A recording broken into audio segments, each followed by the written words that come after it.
Législative au Burkina Faso, 42 pro-Compaoré sont déclarés inéligibles. La liste retenue est composée d'anciens députés et d'acteurs de la société civile.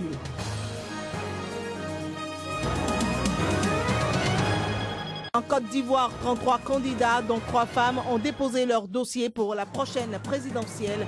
Plus de 300 000 nouveaux électeurs inscrits sur les listes électorales.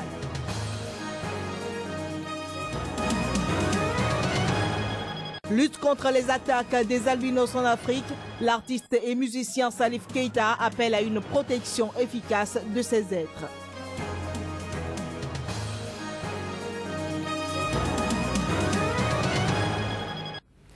Bonjour à toutes, bonjour à tous. Nouvelle édition du journal sur SICA. Bienvenue à vous. Le Conseil constitutionnel du Burkina Faso a déclaré mardi 42 partisans du président déchu Blaise Compaoré, dont le chef de son parti inéligible aux législatives d'octobre. C'est pro-Compaoré, parmi lesquels figure Edi Constance Komboigo, le patron du Congrès pour la démocratie et le Congrès, le parti de Compaoré, et Gilbert Noël Ouedraogo, chef de l'Alliance pour la démocratie et la Fédération Rassemblement démocratique africain, sont reconnus coupables d'avoir activement soutenu un projet de modification constitutionnelle qui a été fatal au régime Compaoré. Ces deux personnalités se sont également déclarées candidates à la présidentielle. Deux anciens ministres du dernier gouvernement de Blaise Compaoré, Toussaint Abel Coulibaly et Amadou Diédiouda Diko, ont également été déclarés inéligibles. Le reste est constitué d'anciens députés et d'acteurs de la société civile. Nous poursuivons ce journal pour dire qu'au Nigeria, 2 attaques ont eu lieu mardi à Damaturu, dans le nord-est du pays. La première attaque a fait au moins 6 personnes tuées, 42 autres blessées. Elle a été perpétrée par une adolescente près de la principale gare routière de Damaturu. Et quelques minutes plus tard, un second kamikaze a fait sauter son gilet explosif à quelques kilomètres du lieu du premier attentat. On a franchi lundi le dernier virage du dépôt des candidatures auprès de la commission électorale indépendante. Et là, nous sommes en Côte d'Ivoire. Charles Konan Bani Essi Amara, Kwadio Konan Bertin et Mamadou Coulibaly ont confirmé leur ambition de diriger la Côte d'Ivoire en officialisant leur candidature auprès de l'institution conduisant les élections en Côte d'Ivoire. Chris Pattern à Sémian pour plus de détails. Une ambiance digne de l'avant-marque d'une finale de football. Depuis le 8 août 2015, date de l'ouverture du dépôt des candidatures à la commission électorale indépendante, une autre compétition semble déjà engagée. Suite des tambours exécutés à leur gloire, des candidats au présidentiel se bousculent à la porte de la commission électorale indépendante. Parmi les derniers à se présenter, Essi Amara, ancien ministre des Affaires étrangères de feu Félix Houphouët-Boigny, et Charles Konan Bani, ancien président de la commission Dialogue et Vérité. Kwadio Konan Bertin complète la liste des 3 déclarés frondeurs par le PDCI-RDA, leur parti d'origine. Je prends l'engagement devant vous de refaire en sorte que la Côte d'Ivoire du rêve de Félix Houphouët-Boigny renaisse dans son pays. La Côte d'Ivoire où il fait bon vivre pour tout le monde. Pas la Côte d'Ivoire et c'est notre tour. La fronde, c'est lui qui le mène pour le moment. Mamadou Coulibaly estime trop inféodé et partial certaines institutions de l'État. Je me battrai pour que nous n'ayons pas encore en 2015 le même type d'élection qu'en 2000. Il ne sert à rien d'organiser des élections et puis ensuite ça fait 5 ans à faire de la réconciliation. Chacun affûte ses armes et ses arguments pourvu que cela fasse effet auprès de l'électorat. La bataille pour les présidentielles en Côte d'Ivoire ne fait que commencer. Côte d'Ivoire, 33 candidats, dont 3 femmes, ont déposé leur dossier pour l'élection présidentielle du 25 octobre prochain. De l'aveu de Gervais Coulibaly, vice-président de la commission électorale indépendante ivoirienne, c'est un record. Et la CEI dispose désormais de 72 heures pour transmettre les dossiers de candidature au Conseil constitutionnel. Ce dernier devra donc rendre public la liste définitive le 10 septembre soit 45 jours avant le scrutin. Outre Alassane Ouattara, encore en fonction, candidat à sa propre succession et favori, l'ex-premier ministre Charles Konambani et Pascal Affi-N'Guessan, président du Front populaire ivoirien, ont déposé leur candidature. Ces personnalités ont été suivies par Mamadou Koulibaly, ancien président de l'Assemblée nationale sous Laurent Gbagbo, Amara Essi, ancien ministre des Affaires étrangères, et le député de la majorité Bertin Konan Kouadio. Au total, la liste électorale définitive dont la publication est attendue fin août devrait compter 6,2 millions d'électeurs environ.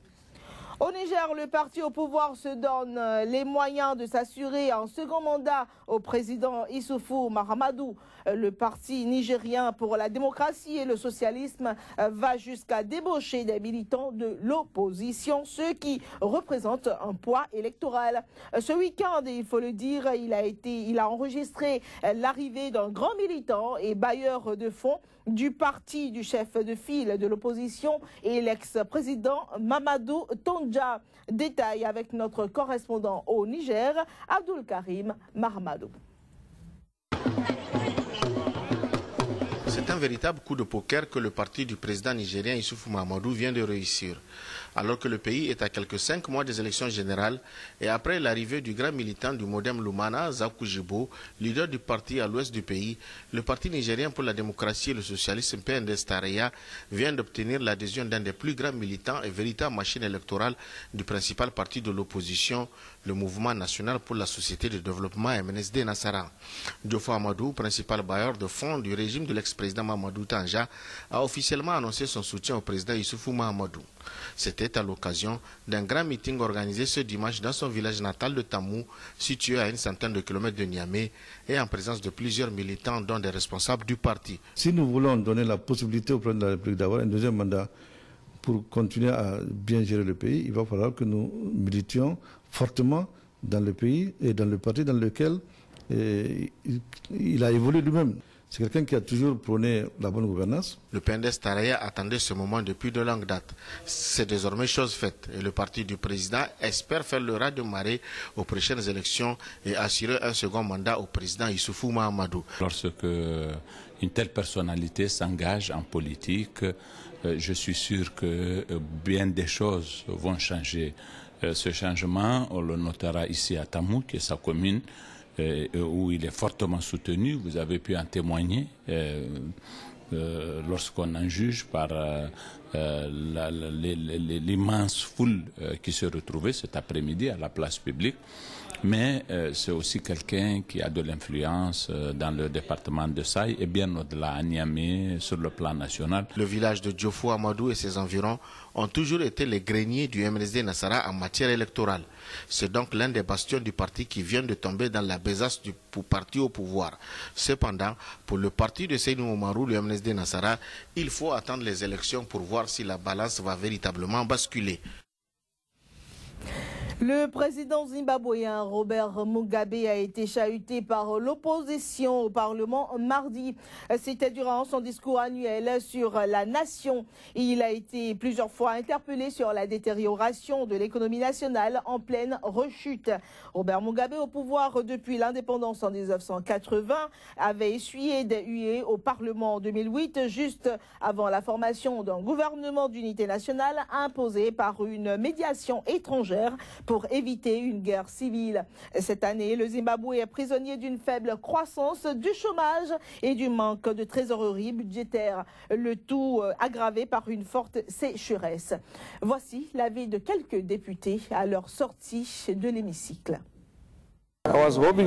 J'espérais entendre parler des emplois qui avaient été créés, de ce que nous allons faire pour des fabricants, de ce que nous allons faire des emplois perdus. Il a parlé des secteurs clés de l'économie sur lesquels le gouvernement travaille et sur lesquels le gouvernement doit se faire les dents. Le président a parlé de ce que le gouvernement est en train de faire. Il y a beaucoup de corruption parmi les entreprises publiques, les entreprises d'État. Voilà, la légende de la musique africaine Salif Keita a appelé mardi à la protection des personnes atteintes d'albinisme. L'appel du chanteur intervient alors que la Tanzanie prépare donc les élections générales d'octobre dans un climat de peur face à la montée des attaques de sorcellerie visant les albinos. Salif Keita espère qu'en prenant la parole et en continuant à jouer sa musique, il pourrait aider à mettre un terme donc aux attaques contre les albinos dont les victimes sont souvent des enfants. La Tanzanie, il faut le préciser, est sujette à un taux d'albinisme anormalement élevé. Un Tanzanien sur 1400 est atteint. Puis le président de la République démocratique du Congo a promulgué mardi la loi sur la répartition des sièges nécessaires à l'organisation d'élections locales. L'opposition a plusieurs fois réclamé le report des élections municipales et locales prévues en octobre, estimant que très complexes, elles ne pourront se tenir à temps et retarderont les autres scrutins. Le 11 août, lors d'une nouvelle session extraordinaire, les sénateurs ont voté la loi à l'unanimité, mais sans l'opposition qui a jugé la session anticonstitutionnelle. Et voilà qui nous conduit tout droit à la revue de presse du jour. Pour la revue de presse, comme à l'accoutumée, nous retrouvons Joël Yetonji déjà dans ce studio. Joël, bonjour. Bonjour Claire et bonjour à tous. Nous démarrons cette revue par des nouvelles de la Côte d'Ivoire où on note déjà la fin des dépôts de dossiers pour la candidature comme temps pour la présidentielle d'octobre.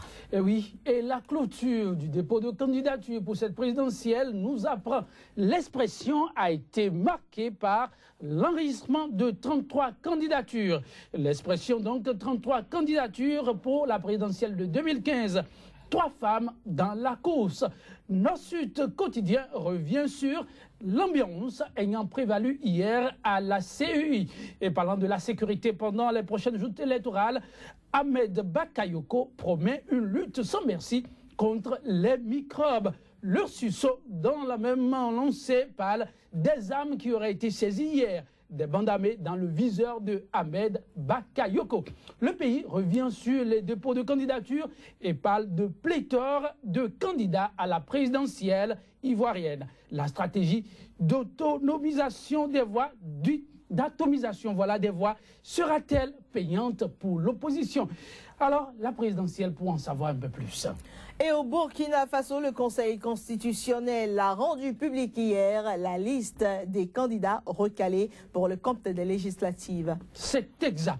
Et puis, pour connaître cette liste, nous démarrons rapidement avec le Djeli.com qui nous apprend que la liste elle est effective. Le Djeli.com qui nous parle de la liste présentée par la présidentielle burkinabèse Sidouaya, avec plus de précision, 42 candidats jugés inéligibles. Aujourd'hui, au Faso revient sur la liste des inéligibles aux législatives. Le CDP lourdement frappé, quelques rescapés. Attaque de la gendarmerie d'Oussi, toujours à la une de aujourd'hui au Faso. Et si c'était vraiment Boko Haram, le Pandor blessé est décédé. Au Bénin, un bon nombre de députés seraient dans le collimateur, donc dans le viseur, de la Cour constitutionnelle. Oui, c'est Adinakou qui rapporte la nouvelle. Et la raison, c'est le cumul de fonctions par les 10 députés. Ils sont en tout 5 députés qui seraient dans le viseur de la Cour constitutionnelle. Nous passons à présent à la nouvelle tribune, toujours à l'Assemblée nationale, qui parle du blocage de la levée de l'immunité de Barthélémy Kassa, accusé d'avoir désobéi à Yahi. Les députés FCBE se justifient toujours à l'Assemblée. La nouvelle tribune nous parle de coup de poing manqué entre Okunlola et Degla. Et puis, au sujet de ces députés, enfin, les commissions communales d'actualisation de la LEPI actualisées. Les députés ont fini par désigner leur père. Ils sont en tout 154 représentants des élus du peuple au sein de cette commission. Claire, on va clôturer avec cette une. Absolument, merci à vous Joël Yetonji. C'est la fin de cette édition que nous vous remercions d'avoir suivi. Au revoir.